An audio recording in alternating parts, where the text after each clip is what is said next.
Hello বন্ধুরা, এই জায়গাটা হচ্ছে আপনারা হয়তোবা সবাই চিনতে পারবেন। আমাদের গুলশান বনানীর মাঝখানে একটা জায়গা, সেটা হচ্ছে ওই পাশেরটা যেটা দেখতেছেন, ওই দূর দূরান্তে যেটা দেখতেছেন সেটা হচ্ছে করাইল বস্তি, বা ওই দূর দূরান্তে যেই বিল্ডিংগুলো দেখা যাইতেছে সেগুলো হচ্ছে, দেখেন পাতাগুলা কত সুন্দর ঝিরিঝিরি করে লড়তেছে।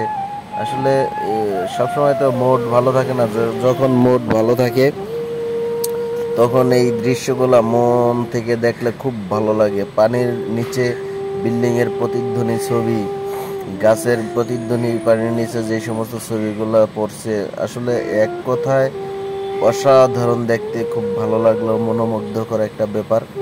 আপনারা যারা দেখছেন এই ভিডিওগুলো সবাই খেয়াল করে দেখলে বুঝতে পারবেন। এখন যাচ্ছি একটু হেঁটে শেষ করার জন্য ভিডিওটা।